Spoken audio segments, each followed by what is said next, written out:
Sexto domingo del tiempo ordinario. Lecturas tomadas del profeta Jeremías, capítulo 17, versículos del 5 al 8. Salmo 1. Lectura de la primera carta de San Pablo a los Corintios, capítulo 15, versículos 12 y 16 al 20. Lectura del Santo Evangelio según San Lucas, capítulo 6, versículos 17 y 20 al 26. Gloria a ti, Señor. Jesús bajó con ellos y se detuvo en un lugar llano. Había allí un numeroso grupo de discípulos suyos y una cantidad de gente procedente de toda Judea y de Jerusalén, y también de la costa de Tiro y de Sidón. Habían venido para oírlo y para que lo sanara de sus enfermedades. Él entonces dirigió la mirada hacia sus discípulos y les dijo: Felices ustedes los pobres, porque de ustedes es el reino de Dios. Felices ustedes los que ahora tienen hambre, porque serán saciados. Felices ustedes los que lloran, porque reirán. Felices ustedes si los hombres los odian, los expulsan, los insultan y los consideran unos delincuentes a causa del Hijo del Hombre. Alégrense en ese momento y llénense de gozo, porque les espera una recompensa grande en el cielo. Recuerden que de esa manera trataron también a los profetas en tiempos de sus padres. Pero pobres de ustedes los ricos, porque tienen ya su consuelo. Pobres de ustedes los que ahora están satisfechos, porque después tendrán hambre. Pobres de ustedes los que ahora ríen, porque van a llorar de pena. Pobres de ustedes cuando todos hablen bien de ustedes, porque de esa misma manera trataron a los falsos profetas en tiempos de sus antepasados. Yo les digo a ustedes que me escuchan: amen a sus enemigos, hagan el bien a los que los odian. Palabra del Señor, gloria y honor a ti, Señor Jesús. Este domingo, queridos hermanos, de manera especial, el profeta Jeremías nos recuerda en quién nosotros debemos de confiar. Y surge de su palabra, de la lectura de este domingo, surge aquella hermosa frase: maldito el que confía en lo humano, maldito el hombre que confía en otro hombre, porque de esa manera nunca podrá llegar a la felicidad. ¿Por qué? Porque recuérdense, queridos hermanos, que como seres humanos nosotros seguimos siendo limitados. No tenemos la razón absoluta. No tenemos la verdad absoluta. Todos nosotros, limitados por la fragilidad humana, sabemos perfectamente que no hay nada ni nadie en este mundo que nos pueda prometer algo que no tenga término. No hay nada eterno en este mundo. Y por eso es bien relevante lo que dice el profeta Jeremías. Muchas veces nosotros nos dejamos llevar por modas, por personas, por situaciones de las personas que nos alejan de la realidad concreta de Dios y hacen de cada uno de nosotros, hombre y mujer, confiados en aquel que tiene límites en esta vida. ¿Por qué el profeta Jeremías esta frase la termina diciendo: no llegará a la felicidad? Por lo mismo, porque cuando yo pongo mi confianza en otra persona como yo, cuando yo pongo la confianza en otro ser humano igual que mí, debo de saber, como les decía, que ese ser humano tiene un límite de vida. Todos sabemos cuándo nacemos, pero no cuándo vamos a morir. Por lo tanto, cada uno de nosotros tiene un límite a la vida. Entonces yo no puedo decir a una persona, te seré fiel eternamente, te amaré eternamente. ¿Por qué? Porque vivo con la limitante de no saber cuándo será el momento final de mi existencia. Y por eso mismo es que la felicidad tiene una limitante. Por eso es que nosotros, como hombres y mujeres creyentes, no podemos llegar a la felicidad plena. ¿Por qué? Porque la felicidad plena no la da ningún ser humano. Nosotros que creemos en Dios, que creemos en Jesucristo, sabemos perfectamente que la felicidad va más allá de este mundo. Que la felicidad llega cuando todos nosotros seamos plenificados, cuando seamos vencedores de la muerte al igual que Cristo Jesús. Cuando nosotros, al igual que Cristo Jesús, por medio del Padre seamos glorificados en la resurrección y vivamos eternamente junto a Dios y ya no tengamos como limitación esta vida, sino que por siempre estaremos delante de Dios viviendo su eternidad. Y por eso viene Jeremías en un segundo momento y dice, por eso dice, bendito el que confía en Yahvé. Bendito el que confía en Yahvé. ¿Por qué? Porque todos y cada uno de nosotros debemos encontrar pleno sentido a nuestro creer en Dios,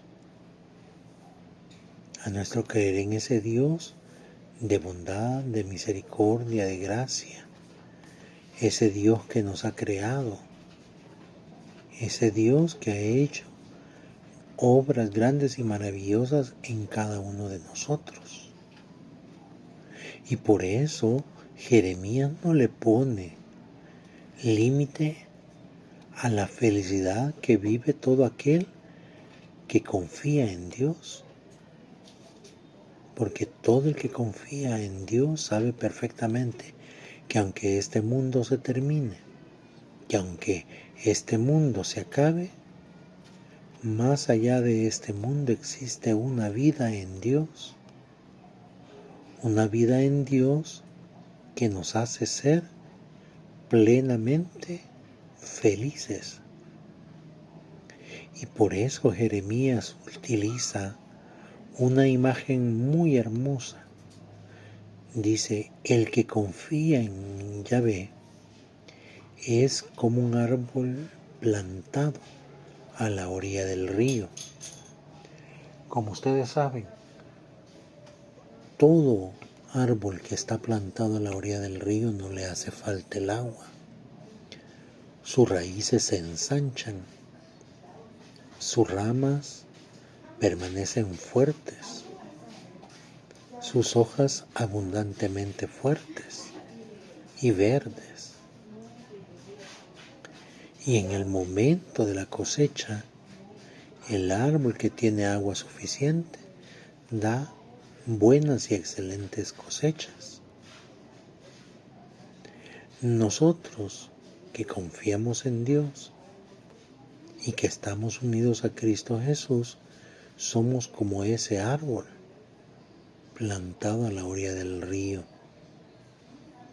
donde a pesar de las adversidades y de las situaciones que todos y cada uno de nosotros debemos de superar a lo largo de la vida, nosotros sabemos perfectamente que mientras estemos bebiendo del agua de la vida, mientras estemos unidos a la fuente de vida que es Dios, nosotros por siempre viviremos. No moriremos en nuestra fe, no moriremos a la vida eterna. Hemos de morir a nuestra condición humana, a nuestro cuerpo frágil y débil, pero viviremos por siempre delante y junto a Dios para alabarle y glorificarle. Y por eso nosotros, nuestros comportamientos y nuestra manera de ser y nuestra manera de vivir no debería de ser como un árbol seco. Nuestros frutos deberían de ser frondosos, deberían de ser llamativos, exquisitos a la vista y exquisitos al paladar. Nuestras raíces deberían de ser firmes. Nuestra savia debería de ser muy pero muy líquida. Nuestro tallo, nuestras hojas, nuestras ramas deberían de ser fuertes. Y por eso es que muchas veces en las pruebas, en las dificultades, muchos de nosotros sucumbimos. ¿Por qué? Porque seguimos poniendo nuestra confianza en el hombre. Y hemos dejado de confiar en Dios. Hemos dejado de poner nuestra confianza en Dios. Y eso entonces nos lleva a tener frutos muy raquíticos. Y a la menor situación adversa, complicada o difícil que se da en el proceso de nuestro crecimiento en la fe, fácilmente abandonamos la barca, fácilmente dejamos de caminar, fácilmente nos secamos y dejamos de asistir y dejamos de perseverar y dejamos de creer. ¿Por qué? Porque muchos de nosotros hemos plantado nuestro ser en personas pasajeras, en personas limitadas. Hemos puesto nuestra fe, nuestra esperanza en Dios. Y por eso muchos de nosotros debemos de ser observadores y debemos de tener mucho cuidado en la manera en que creemos, en la manera en que hemos aprendido a creer, en la manera en que hemos aprendido a confiar, en la manera en que hemos aprendido a crecer. Porque dice el profeta Jeremías, es muy peligroso. Porque entonces seremos como esos árboles secos que al no tener suficiente agua comienzan a morir, comienzan a desfallecer. Y entonces allí es donde nosotros alcanzamos a reconocer que no llegará plenamente la felicidad a nuestra vida. ¿Por qué? Porque la limitamos. Recién hemos pasado la festividad del amor y de la amistad. Y todos se juran amor eterno. Y todos se juran un amor por siempre.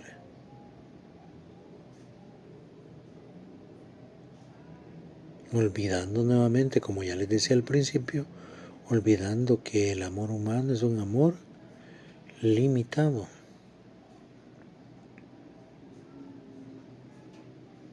un amor que no transcurre más allá de lo que Dios pueda permitir, de lo que Dios pueda darte como vida. Y por eso, en este sexto domingo del tiempo ordinario es importante reconocer en quién creemos, reconocer en quién hemos puesto nuestra confianza. Y por eso San Pablo a los Corintios este día los cuestiona.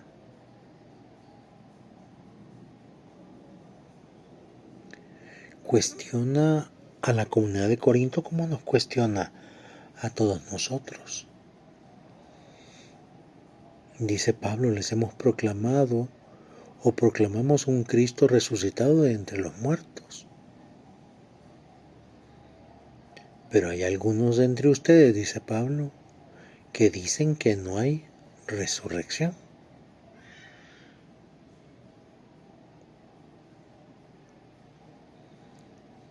Recordemos que algunos de los creyentes, no en Cristo Jesús, sino de los que estaban allí escuchando la evangelización de Pablo, que eran parte de las comunidades o que eran parte del pueblo corinto, no eran creyentes de la resurrección.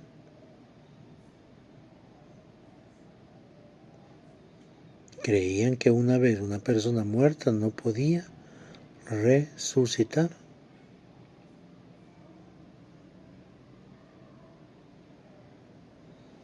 Y entonces Pablo se encuentra con esa limitante. Limitante no para el Evangelio, limitante para el pensamiento de aquellas personas que no podían concebir, que no podían creer en que Cristo verdaderamente había resucitado. Y por eso Pablo hace toda una doctrina, hace toda una enseñanza de lo que significa realmente que Cristo haya resucitado. ¿Por qué les dice Pablo?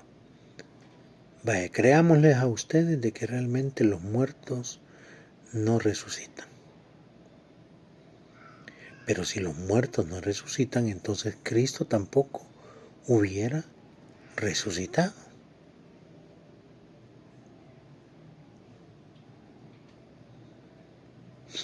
Cristo no hubiera vivido la experiencia de la resurrección. Él que muriendo en la cruz, sufriendo el suplicio de la cruz, resucita a los 3 días de haber sido depositado en el sepulcro.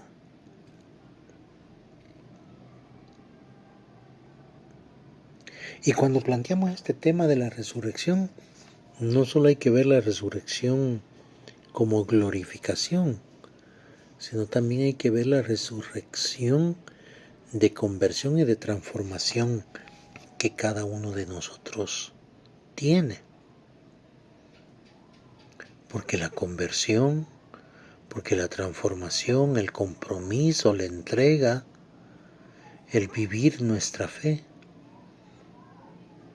nos hace darnos cuenta de que también nosotros hemos resucitado.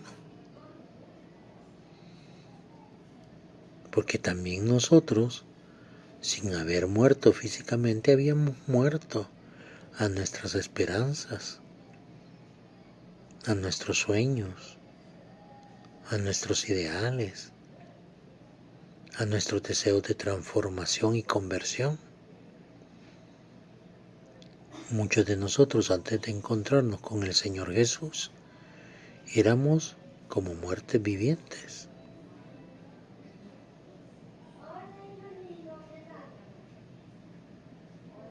Éramos un hombre, éramos una mujer sin sentido en esta vida, sin sentido a nuestra existencia. Y por eso es que a Pablo le interesa que los corintios entiendan muy bien lo de Cristo resucitado. ¿Por qué? Porque eso les va a permitir a ellos adaptar su propia vida a esa resurrección, adaptar su vida a ese Cristo resucitado, que le dará sentido a toda su existencia, a toda su vida, como lo ha hecho con cada uno de nosotros y en cada uno de nosotros.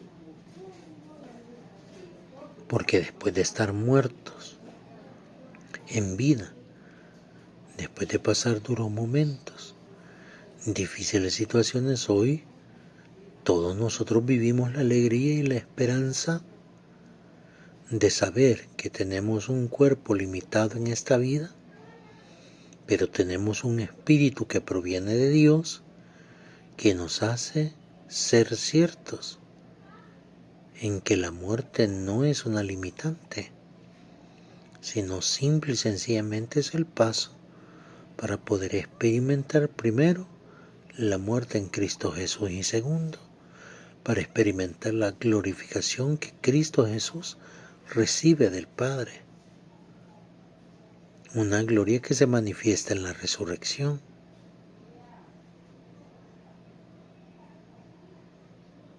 Gloria que nos lleva a ser y a recibir la gracia completa de Dios, en perdón a nuestras culpas, en perdón a nuestros pecados, en perdón a todas las limitaciones que tenemos para este mundo. Y por eso todos nosotros experimentamos desde esta vida parte de la felicidad eterna. ¿Por qué? Porque somos felices. Ahora somos felices y cuando lleguemos delante de Dios y recibamos la corona de gloria por toda la eternidad, seremos aún más felices. Porque hoy nos alegra, nos emociona escuchar la palabra de Dios. Hoy nos hace felices el vivir esa palabra de Dios, el proclamar y entender esa palabra de Dios, el cómo esa palabra de Dios le ha dado sentido a toda nuestra existencia. Antes éramos tristes, hoy estamos alegres. Continuamos siendo tentados por el pecado, pero somos felices de saber que tenemos la gracia reconciliadora de Dios para nuestra existencia. Que ya no somos huérfanos, que somos hijos, que ya no estamos solos, porque tenemos un amigo llamado Jesucristo, que nos ilumina, que nos guía, que nos acompaña, que nos consuela. Un Jesús que está a nuestro lado. ¿Por qué? Porque Él resucitado es productor de felicidad para todos nosotros. Y por eso San Pablo utiliza esa hermosa frase: si Cristo no hubiera resucitado, nada sería nuestra fe.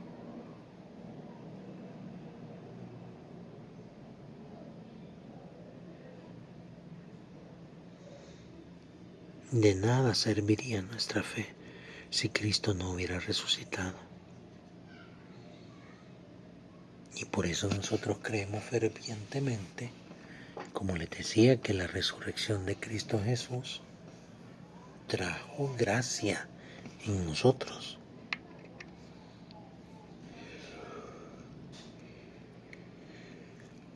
Una gracia que es un amor eterno del Padre, una elección completa de Dios por nosotros.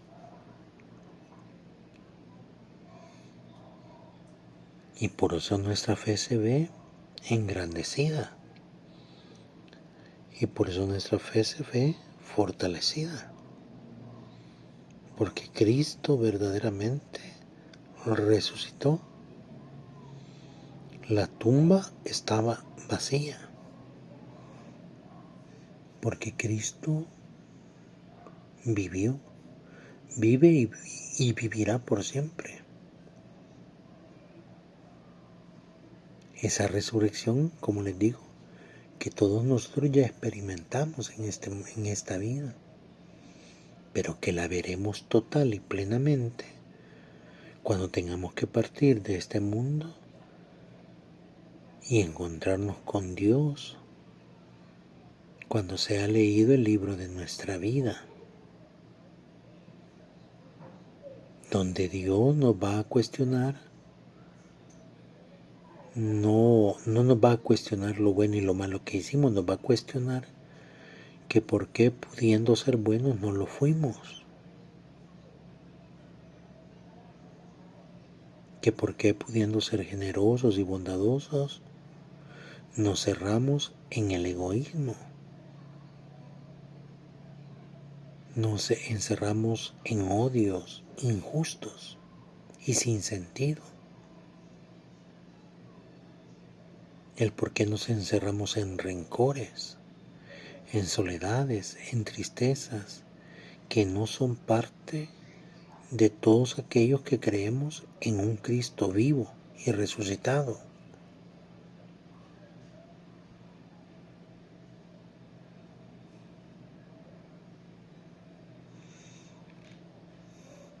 Y por eso dice Pablo, le dice a los Corintios, miren, si nuestra esperanza se termina con Cristo en la vida presente, seremos los más infelices. Nuestra esperanza no puede terminar en esta vida presente. Nuestra esperanza continúa y es lo que nos hace mantenernos firmes. La esperanza de una vida mejor, la esperanza de una transformación, de un cambio.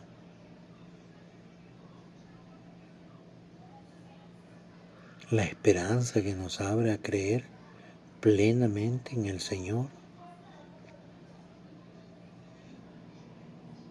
La esperanza es lo que nos hace ser felices a todos nosotros. ¿Por qué? Porque con nuestra esperanza nosotros anhelamos, deseamos encontrarnos con Cristo Jesús. Y aunque para muchos de nosotros sería doloroso dejar todo lo que tenemos en este mundo, todo lo que hemos construido, todo lo que hemos realizado, al final todos nosotros sabemos perfectamente que todo lo de este mundo se queda en este mundo. Y la esperanza es encontrarnos en los brazos abiertos de Cristo Jesús, quien nos recibirá con un fuerte abrazo, quien nos felicitará por haber sido valientes, firmes, por mantenernos firmes en la prueba, por no acobardarnos, por no tener miedo, por haber sido capaces de ir más allá de lo que estamos acostumbrados a ir, por aprender a despegarnos de nosotros mismos y de nuestras miserias. ¿Para qué? Para que Él pueda desde nuestra pequeñez transformar todo en grandeza,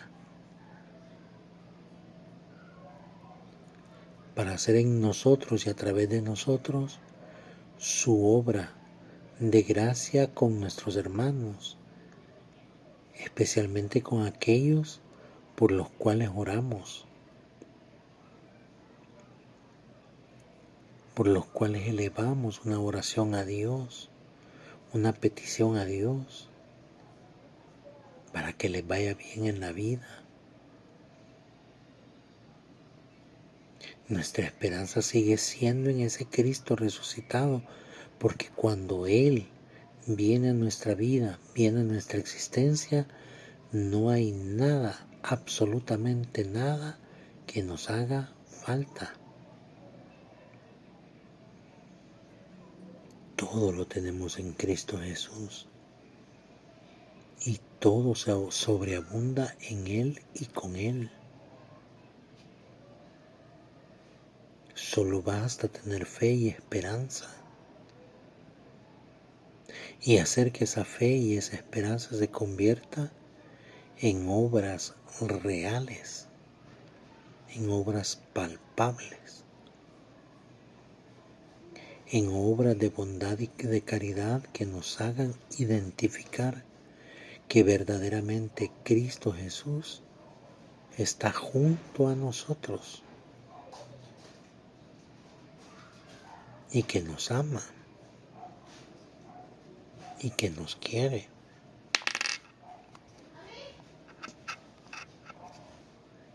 Y por eso entonces nosotros no somos seres humanos infelices.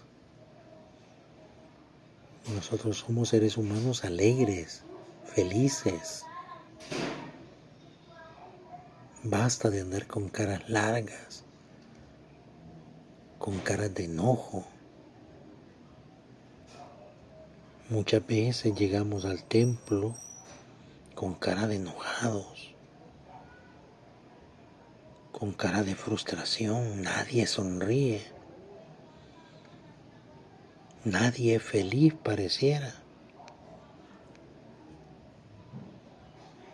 Pareciera que en la iglesia todo el mundo anda molesto con todo. Y hoy San Pablo nos dice no. Nosotros que creemos que realmente Cristo ha resucitado, debemos de estar felices y transmitir esa felicidad y emitir esa felicidad en nosotros.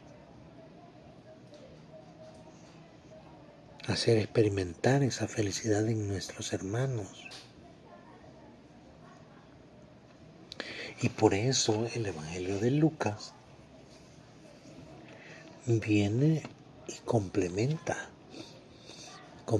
de una manera muy hermosa esta traducción de la Sagrada Escritura. Es tan hermosa,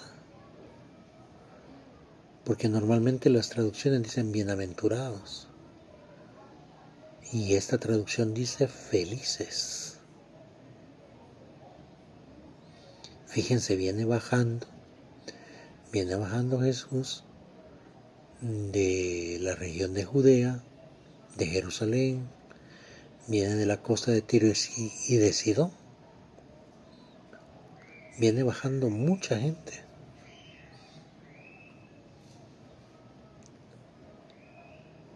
Y la gente viene a escucharlo. Viene para que sane sus enfermedades. Es bien interesante porque el evangelista coloca muy bien las dos cosas precisamente por lo que la gente lo busca.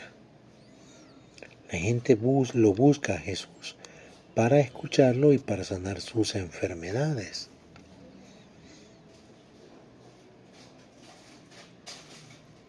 Es muy interesante este orden que da el evangelista.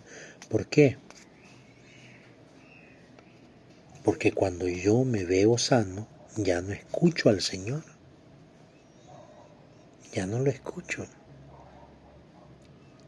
Y por eso mucha gente cuando está enferma, cuando está llena de problemas, allí la vemos constantemente en el templo, de rodillas, llorando, pidiéndole a Dios, etc. Pero una vez pasó el problema, pasó el miedo, pasó la dificultad, no le volvemos a ver.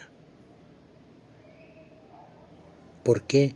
Porque como ya solucionó su problema, como ya solucionó su dificultad, no le interesa seguir escuchando la palabra del Señor.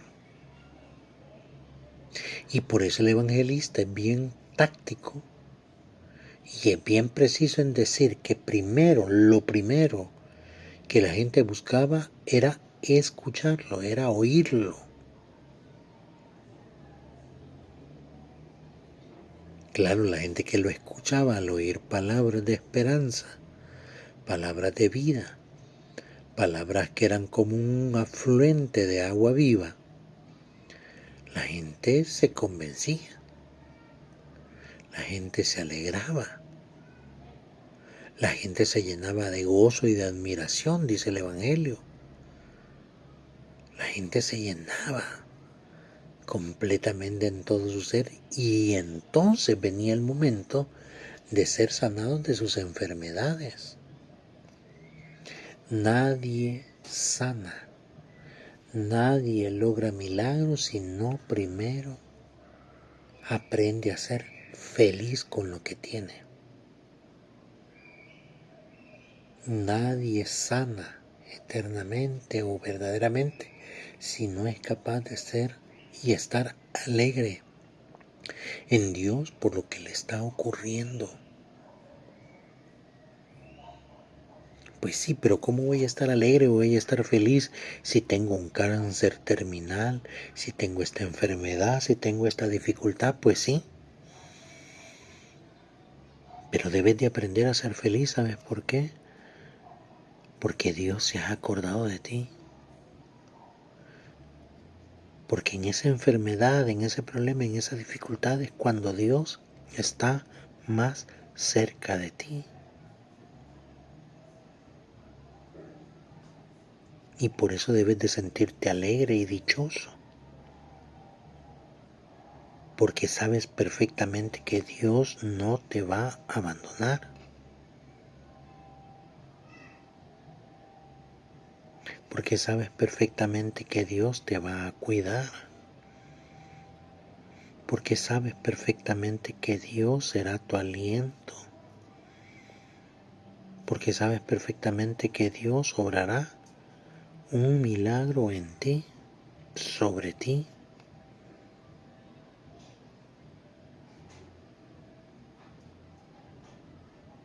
El detalle es aprenderlo a escuchar, aprenderlo a oír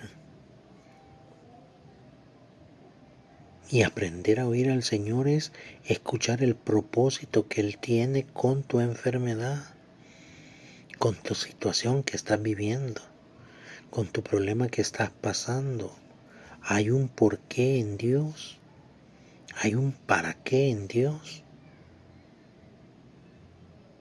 Y recuerden que Dios jamás va a dar una batalla a alguien que no pueda soportarla. Dios te dará las mejores batallas de tu vida.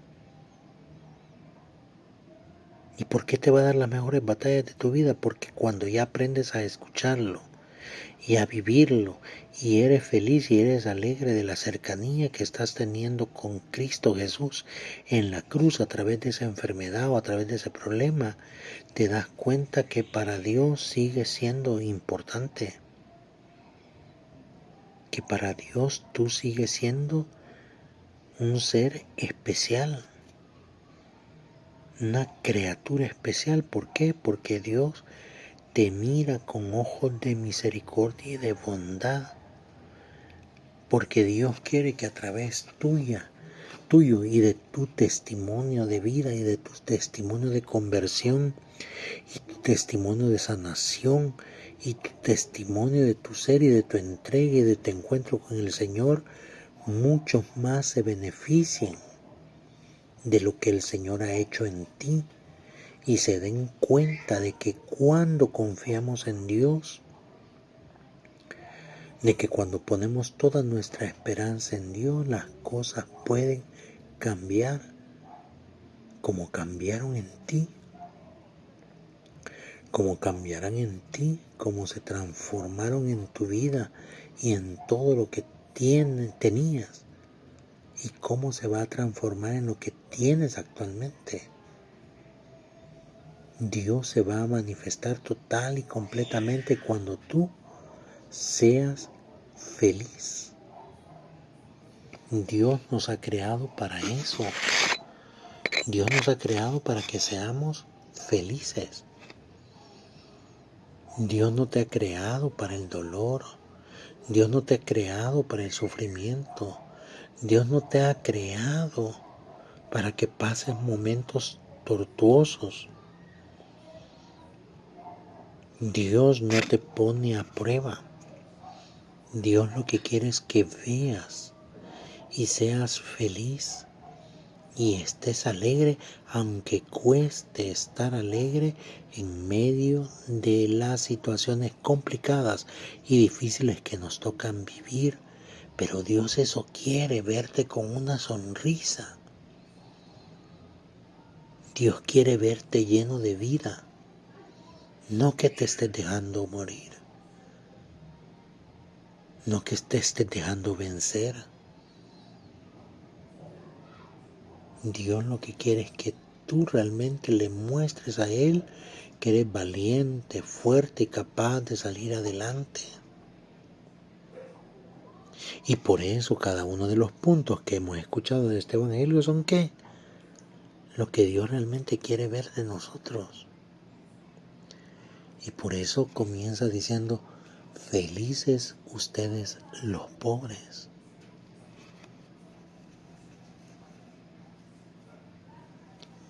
¿Qué felicidad hay en ser pobre?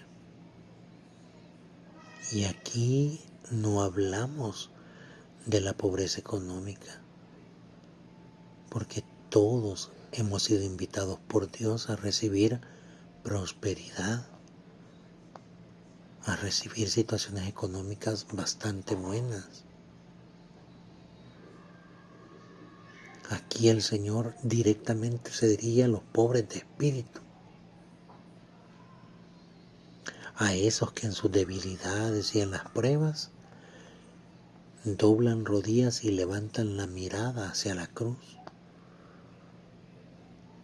donde vuelven a encontrar nuevamente esperanza de vida, aliento para continuar, para no desfallecer, para confiar, para entregarse.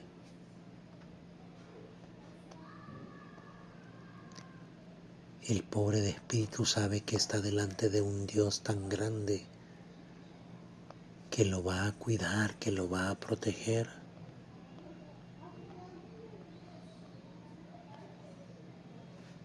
Y es que cuando reconocemos que somos pobres de espíritu es cuando más nos entregamos al Señor. ¿Por qué? Porque sabemos que recibimos del Señor toda gracia permanente.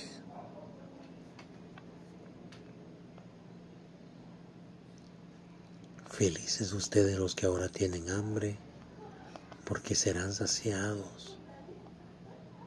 Hambre de conocimiento, hambre de la palabra de Dios, hambre de escuchar palabra de Dios. ¿Cuántos de nosotros pasamos esas situaciones en las que tenemos necesidad de comer palabra de Dios? Necesidad de comer aliento del Señor. Necesidad de alimentarnos del Señor. ¿Cuántos de nosotros por nuestra situación sacramental hace cuánto no nos podemos alimentar del Señor y lo deseamos? Y quisiéramos comer su cuerpo y tomar su sangre, pero por nuestras condiciones de pecado, de debilidad, no podemos hacerlo. Pero cuando llega el momento justo y oportuno y podemos transformar nuestra vida y cambiar nuestra condición sacramental, vivimos la alegría de volver nuevamente a comer el cuerpo y la sangre del Señor. Y somos felices y buscamos la manera constante y permanente de no perder esa gracia, de poder comerlo, de poder saborearlo.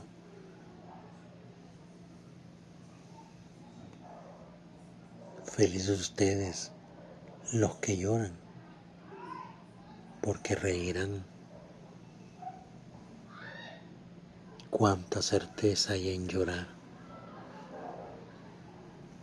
Llorar es la única manera de poder ver claramente la presencia de Dios en nuestra vida.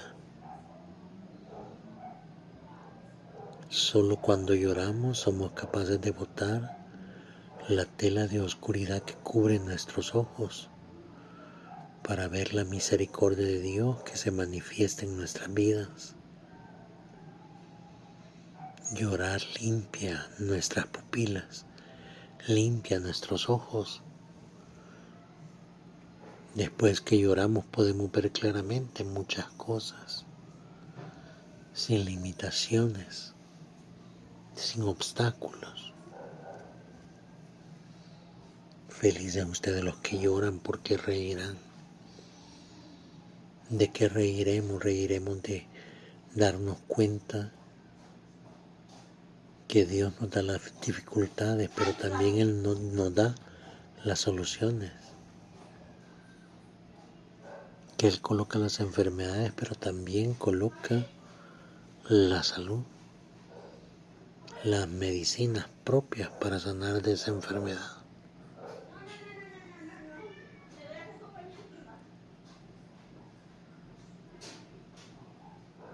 Entonces, aunque el llanto se produce de tanta tristeza, de tantas situaciones, pero ese llanto sigue siendo para todos nosotros la oportunidad de poder purificarnos. Felices ustedes si los hombres los odian.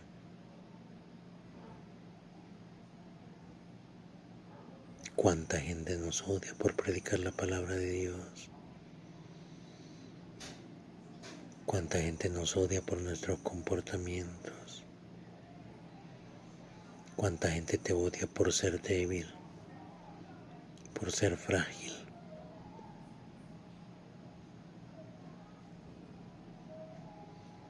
Felices ustedes los expulsados. Cuánta gente te relega, te hace a un lado, te saca de su corazón. Cuánta gente es indiferente a lo que estás viviendo, a lo que pasas, a lo que sufres.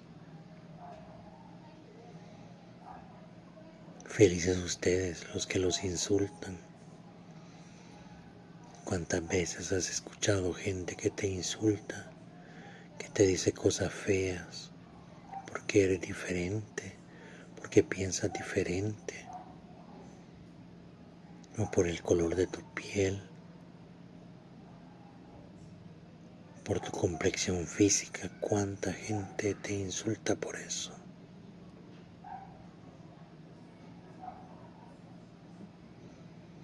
Felices cuando los consideren unos delincuentes a causa del Hijo del Hombre,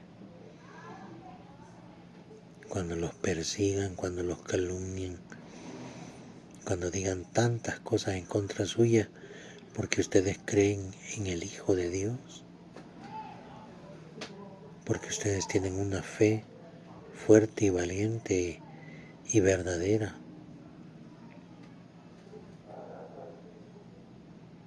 Felices todos ustedes, dice el Señor, pero fíjense, en el versículo 23 dice, alégrense en ese momento, alégrense y llénense de gozo. ¿Por qué? Porque les espera una recompensa grande en el cielo. Una recompensa que, si bien es cierto, se ve plena en el cielo, pero la empezamos a experimentar desde este mundo. Porque vuelvo a repetirle, la felicidad se experimenta desde este mundo y se ve total y plena en las alegrías del cielo.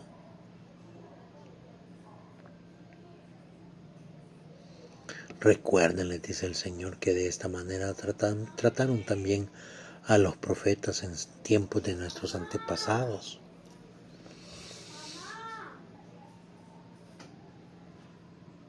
Y comienza entonces las sentencias. Comienza diciendo, pobres de ustedes los ricos, porque ya tienen su consuelo. Y cuánto nos creemos muy ricos en la fe, cuánto nos creemos superiores, porque tal vez sabemos rezar mejor que otros u orar mejor que otros. ¿Cuántos de nosotros no saludamos al hermano que no es de nuestra comunidad, que no es de nuestro grupo? ¿Por qué? Porque nosotros ya hicimos un retiro espiritual y somos diferentes, por lo tanto Nosotros somos ricos en la fe y no tenemos por qué denigrarnos, hablarle a otro hermano que no ha vivido nuestro retiro y que es diferente a nosotros. ¿Por qué? Porque él todavía no ha experimentado la gracia de Dios. Ridículos. Perdón, pobres, dice el Señor, pobres, ustedes los ricos, porque ya tienen su consuelo. Pobres de ustedes los que ahora están satisfechos, porque después tendrán hambre. Yo comulgo todos los días recibo al Señor, sí, muy cierto. Gracias a Dios que lo recibes todos los días. Pero cuando sales de ese templo, sales buscando no alimento espiritual, sino alimento carnal, alimento material, alimento que te lleva a la condenación. Te comes al hermano en chambres, te comes al hermano con los ojos de lujuria, de tentación.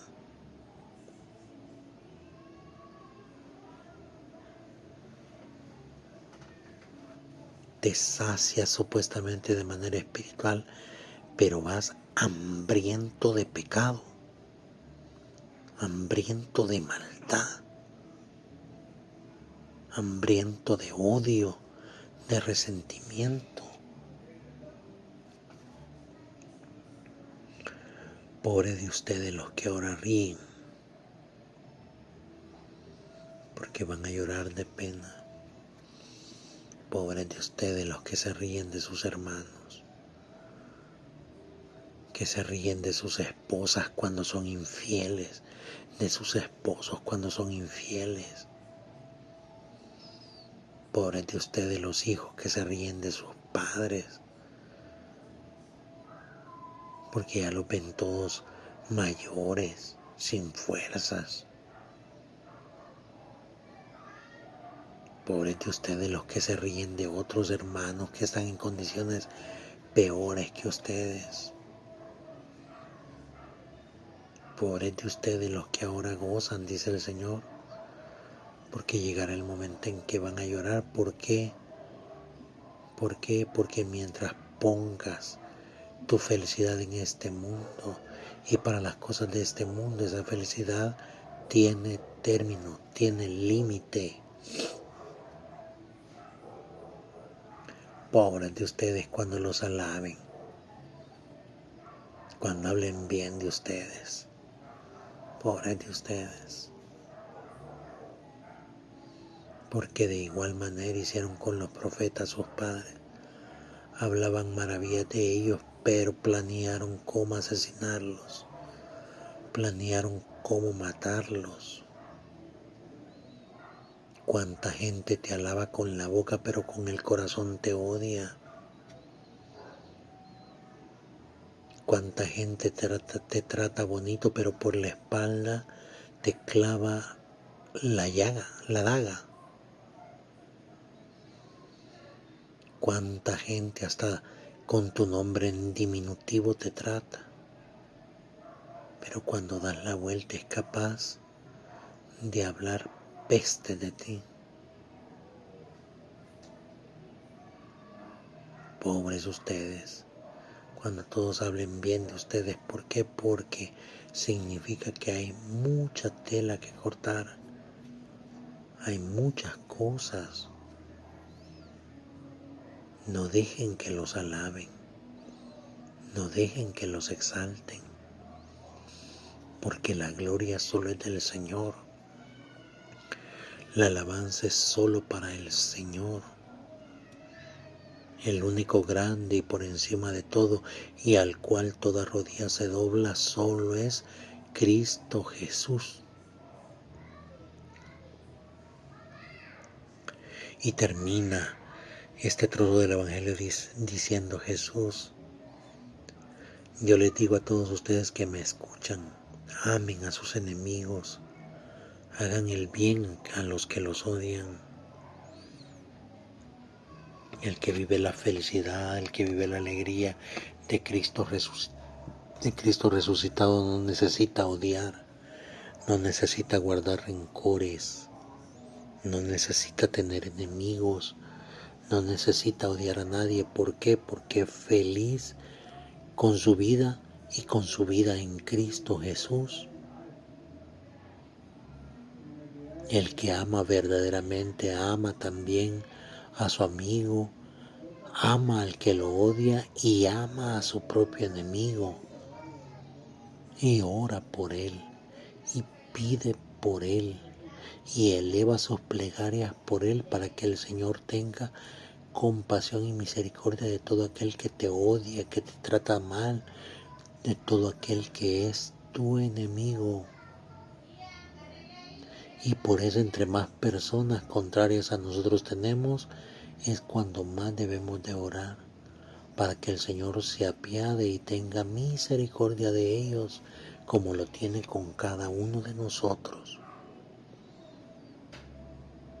Amen a sus enemigos, hagan el bien a los que los odian. ¿Para qué? Para que vean que son alegres, que son felices y ustedes ya no tienen caras estiradas de enojo, de molestia, sino tienen caras de gozo, de alegría y de felicidad, porque Cristo realmente ha resucitado. No se les olvide darle like a este video, compartirlo, activar las notificaciones.